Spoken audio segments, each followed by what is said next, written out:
As we continue our program, we now move into one of the most critical competencies for HR professionals today: the ability to speak the language of top management. In today's workplace, meaningful HR initiatives must be supported by measurable results, business outcomes, and clear financial value.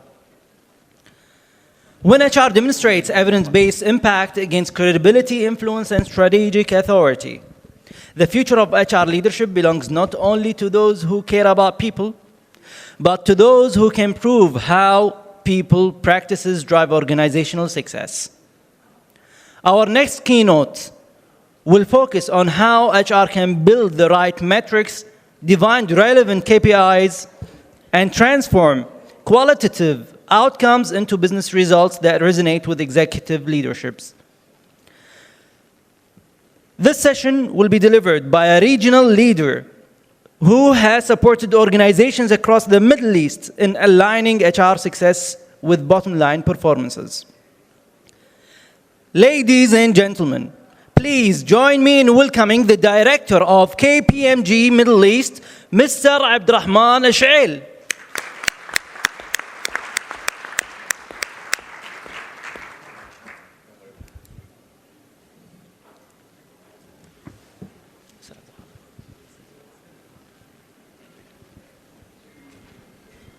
Assalamu alaikum.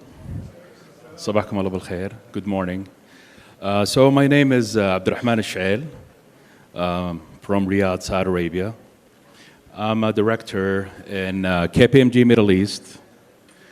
And today I'm going to talk about how to speak the language of executive if you work in HR.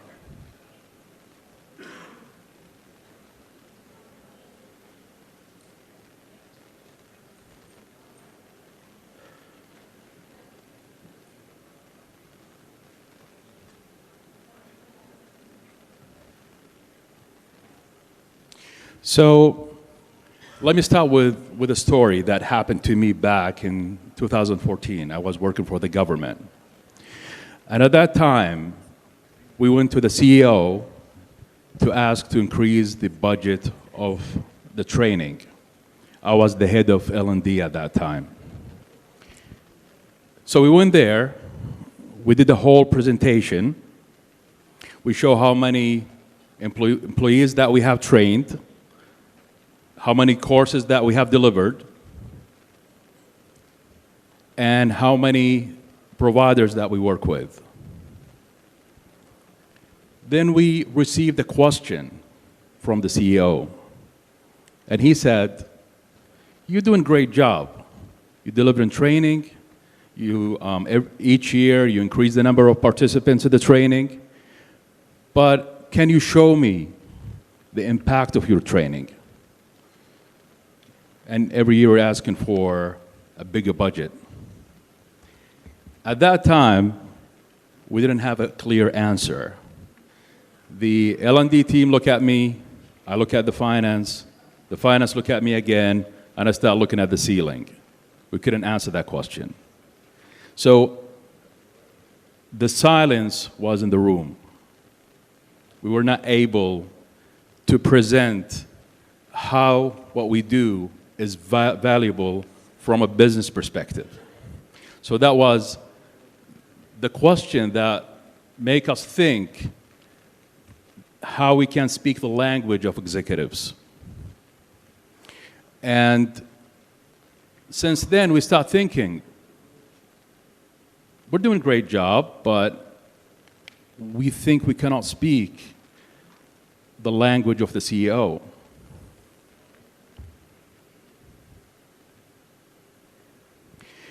If you look at statistics in the GCC and how much money we're spending on training, we are managing almost $1 billion portfolio that we spend on training. And when we talk about $1 billion, do you think we need to measure what is the impact of this money that we spent? So I think in this stage, it's not a matter of, delivering training, as I said, showing the numbers. It's more likely how we can show the impact of this investment. In Saudi Arabia alone, we spent, last year, we spent almost $1 billion on training. If you look at the whole GCC, roughly it's $1.3, $1.4 billion. And according to what's going on and, the changes in economies, things getting more complicated. Now, most CEOs, most executives are looking to show the impact of this budgets that we spent. I want you to look at these questions, go through them, and answer them with true or false. I'll give you a few seconds.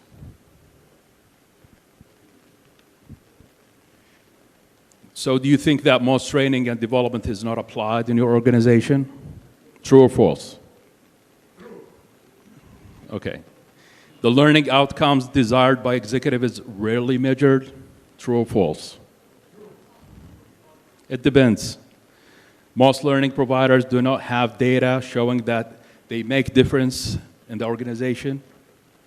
True or false? Most executives see learning as a cost and not an investment. Yeah, they look at HR as a cost center, mostly. Most executives view hard skills more valuable than soft skills. True. Yeah, it depends, but it depends on the organization, but I think, yeah, they most likely will think it's true.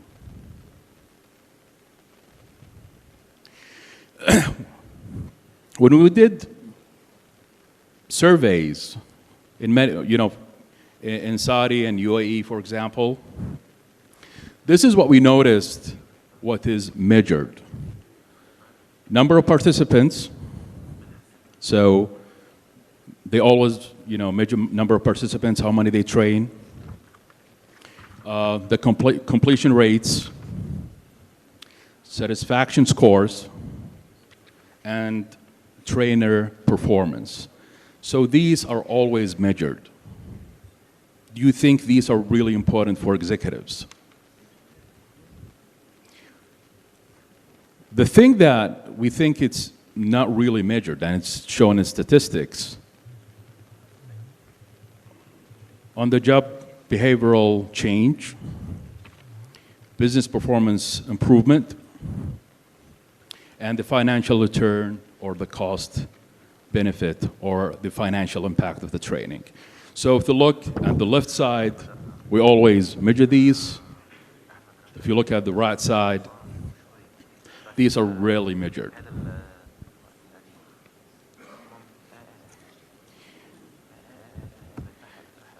As I said, when I start with the story, we need to figure out how we can measure the impact of our training.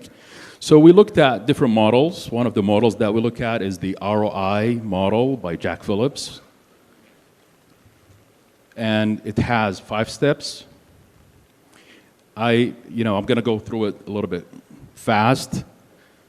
So we start with the input, which is we call level 0. It's actually the training needs analysis and building the business case for the training. So in this stage or this level, we analyze what kind of training that we need. We call it the solution. What are the objectives of our training? What is the cost? What is the duration of the course? Who we're going to work with? So this is like level 0 when we start establishing the training. If you look at number 1 or level 1 is the reaction. And I think most training programs, they do the reaction level. What I mean about reaction is the surveys that they give to the participant at the end of the course. Do they like the course? Do they think it's relevant? Do they think that they're going to implement what they learn in the course? So this is level 1. We call it the reaction. And it's really easy to implement. If you look at level 2 is learning. You know what we mean about learning. And it's easy also to do is usually we do pre-test, post-test for the participant. Like before they join the program, we send them a bunch of questions. They answer them. After the course, we send them probably the same questions. They're going to answer them again, and we see the differences. Sometimes we do learning in a different way.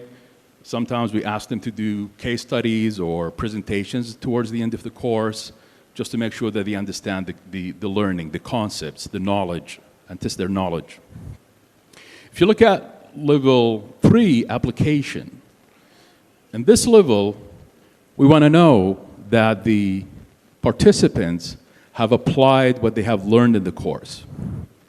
And we do this in several ways. One of the most successful ways to do that is to send surveys and questions to the participants and their line managers. What we find is successful, at least in Saudi Arabia when we applied this, is to use WhatsApp. So we get all their numbers, we send them WhatsApp with links when we ask them to answer questions. We send WhatsApp to their line managers, and we keep bugging them with the WhatsApp until they respond. So this is how we do it. So we're going to see if they applied what they have learned in the workplace. Number 4, if you look at from 1 to 3, it's not really hard to do. But when you start moving to number 4 and 5, this is where things get a little bit complicated. If you look at number 4, is the impact. And we're talking about the business impact of the training. And this has to be done jointly. We work with finance, we work with closely again with the line managers and see if there is any impact of the training that we have delivered on the business. And for that, we see we look at productivity, we look at quality, the cost, the reputation, and how the training has affected these things. The last thing we look at is the ROI, return on investment, and I think this is the most complicated level. I'm going to show you a practical example of this. So these are the steps that we use based on the ROI Institute to measure the impact of the training that we deliver.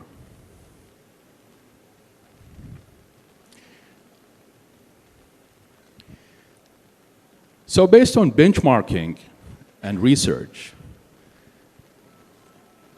when we look at the steps that I just explained, we get 100% of the programs, they do the level 1 input. For reaction, 100% also. 100% with the benchmark shows 80%. Learning, from 80 to 90% of the programs, they do the learning level. Application, we look at around 30%. But we look at the impact and ROI, we look at 10 to 5%. And the reason for this, because it's not really easy to do it. I'm going to explain why. Usually when we focus on measuring the impact of training or the ROI, it has to be a really sophisticated program, then we invested a lot of money on it. So we don't recommend that, trying to measure the impact of the implication and ROI for programs that, doesn't cost a lot. Let's see a practical example. Let's assume that there is a company or a bank that they have a problem with the customer satisfaction. There's an increasement in complaints, and HR were asked to figure out what is the problem and try to solve it. So after the analysis, we found that the customer satisfaction had dropped from 86% to 78%. The complaints increased by 30%.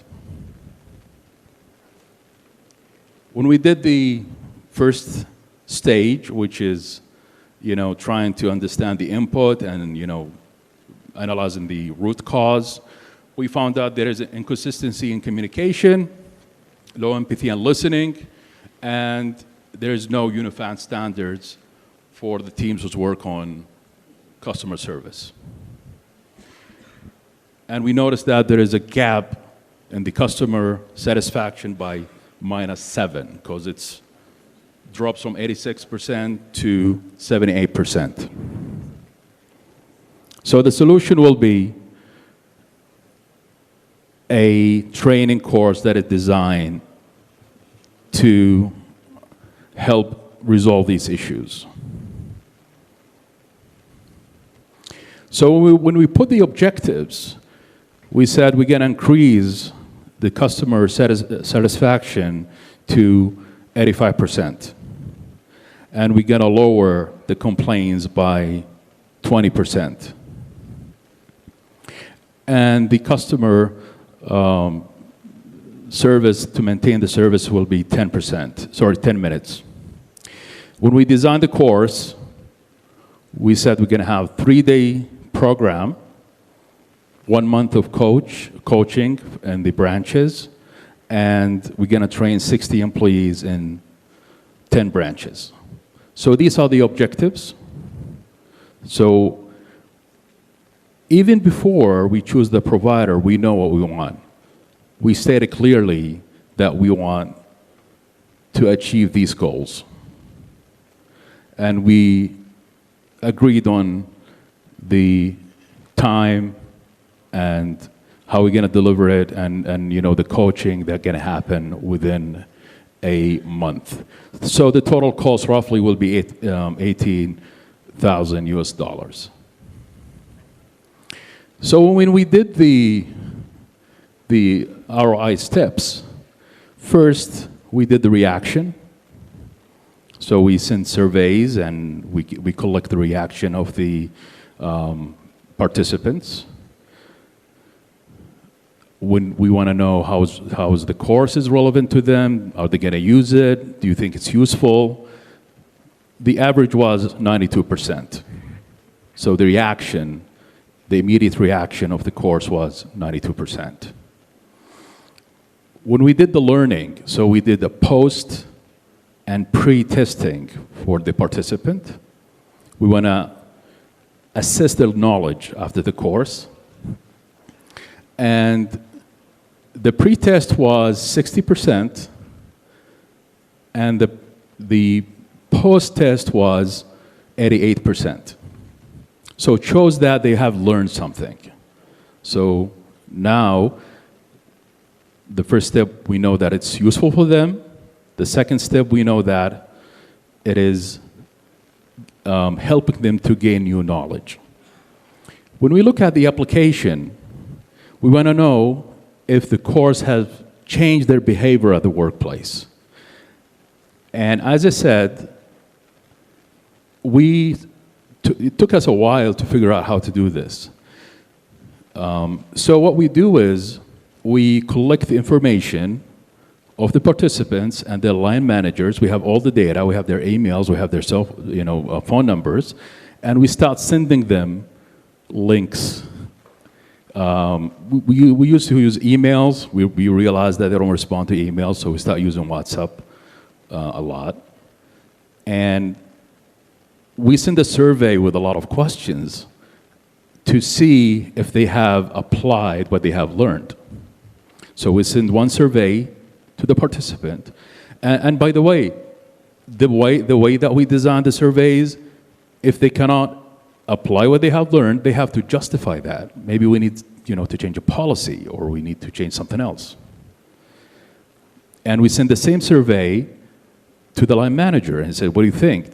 Did your employees have changed? Did they apply what you have, teach them in the course?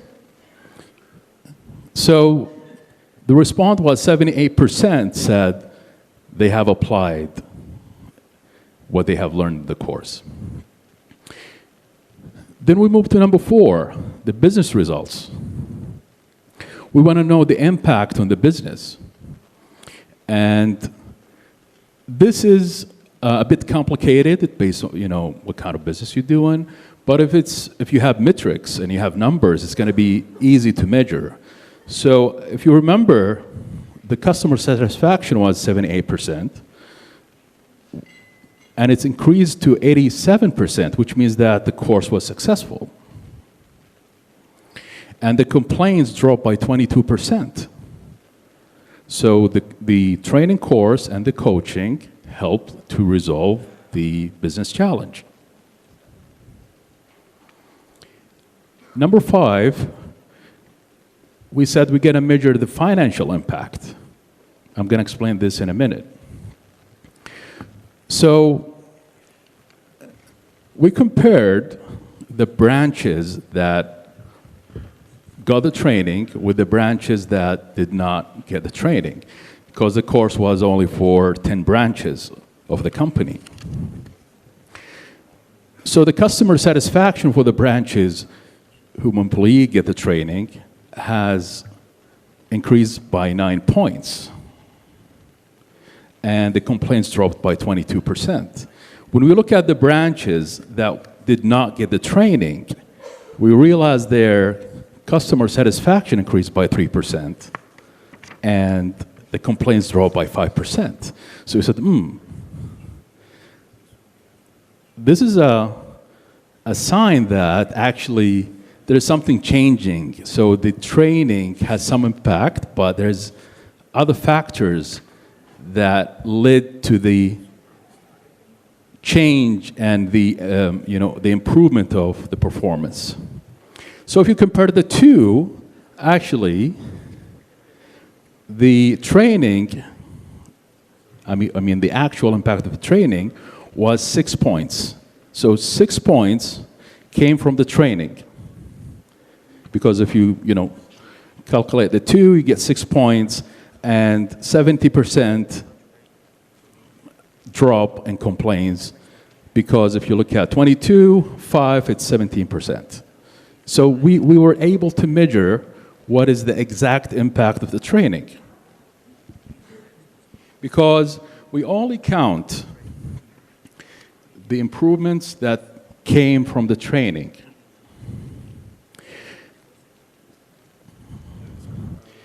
When we did the calculations, so the benefits were 10,000 because we start having fewer complaints. So when you have fewer complaints, you're going to save time, and you're going to, when we did the calculations, roughly 10,000.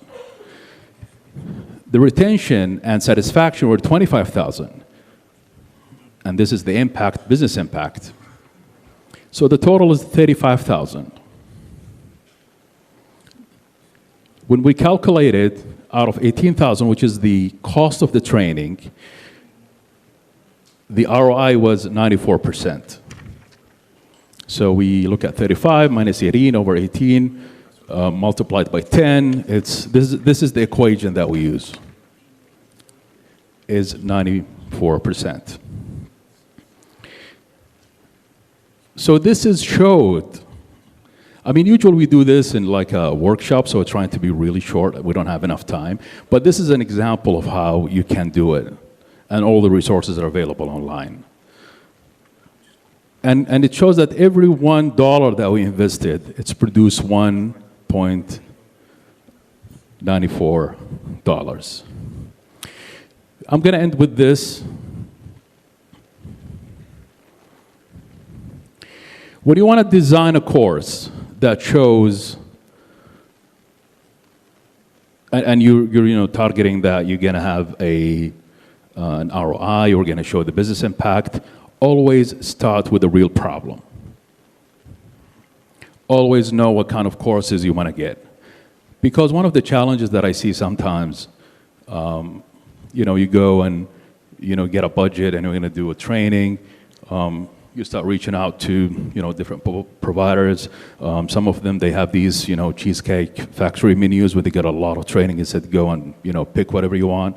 And this is not the case. You should know what kind of training that you want, and you should set a clear objectives and you should solve a real problem that we have. So start with a business problem that's going to fix something that you're facing. Also, focus on one or two metrics. Our recommendation is to focus on one metric to show the impact of your training, whether it's customer satisfaction, sales, whatever. Depends on the kind of business that you do. Before the training, you should agree on what metric you're gonna track, the target, how you're gonna measure it, and how you're gonna collect the data.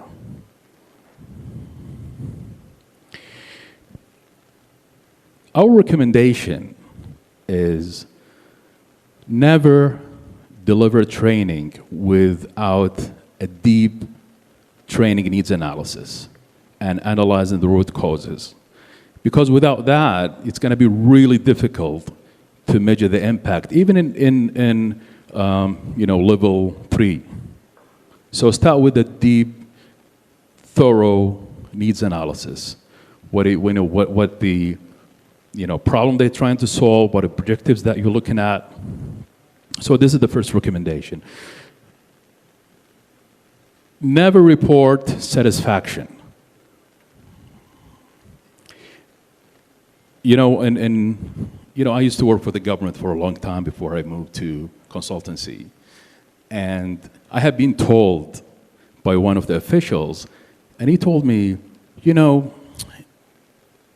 every summer, you start sending our employees to take courses, in the UK, in the States. It sounds like a vacation. Because at that time, we were not able to show the value of what we're doing. So, try not to, report satisfaction, focus on reporting something valuable to the executives. Never ignore the cost and the finance, especially the finance department. Always link what you do with the finance. The cost, what is the return, how the money that you spend gonna impact the business. Don't focus on the activity, focus on the impact. I have seen a lot of reports where they state a lot of numbers, but you cannot see the impact. Focus on linking training with the business problem. Focus on reporting behaviors and business results using isolation. I'm going to explain isolation, what is that? Working with finance and tell the story of ROI. When I mention isolation I get a lot, we get this question a lot, and they said, you deliver training, but something happened that is not related to training. For example, the economy boomed, the oil prices get high, and people start spending more money. So how we make sure that your training is the actual driver of the change? There is a step that we call it isolation, where we look at different factors and make sure that we isolate them from the actual impact of training.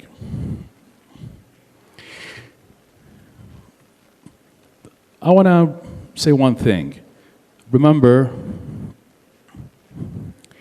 leaders don't buy training, they buy results. Thank you so much. And I want to close with this. We are having our first book in Arabic. I co-author it with Dr. Jack Phillips and his wife, Patty Phillips, and it's going to be in the market soon. And it's going to be one of the first books in Arabic on how to implement ROI, especially in training. Thank you so much. My name is Abdulrahman Alsheail. Thank you for...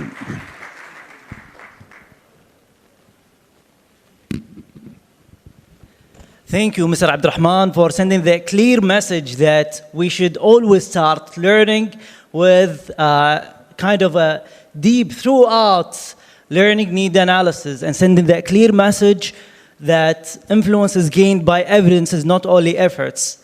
But $1 billion training budget is amazing. That's very outstanding. Thank you for that. And also we would like to invite our Chief of Happiness, Mr. Abdulaziz Baidoun. Thank you, everyone. And thank you, Mr. Abdulrahman, for this wonderful presentation. I want to mention that measuring ROI nowadays is like one of the essential skills for any HR leader nowadays. And I would like to thank you that you didn't only give us presentation, but also you are giving away 3 books, which you just showed up right now. So you are going to be one of the first people to have a copy of these books. So let's see who's the first one.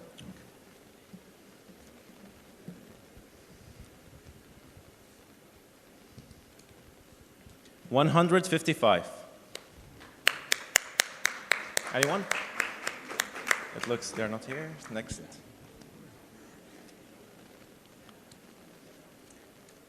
$68.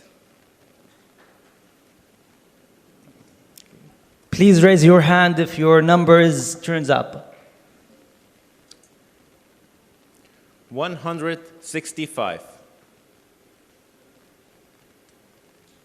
Okay, so probably they're at the exhibiting area. This one is here. $195. All right. $34.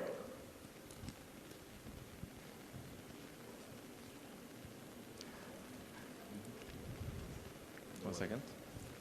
Mr. Muhammad, do you want to say something? Abdulaziz, I suggest like we do it in a more exciting way. How about asking a question, and if you get the correct answer, then you get the book. So at least you have shown the ROI on your answer. Sure. Okay, do you have any questions on mind?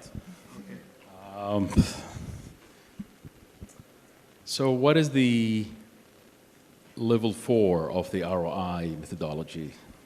She was very focused. Yes. What's that? Yep. Congratulations. She really deserve it. Yes. So what do you need to start with? I mean, if you want to start a training program and you're going to implement the ROI methodology, what do you need to start with? We have one. Yes. TNAs? Yep, correct. And she's also a winner. So last question is, what do you mean about isolation? Can you, isolation? Yeah. I think. Over. Comparison between benchmark with the training and without training. Yes. Congratulations.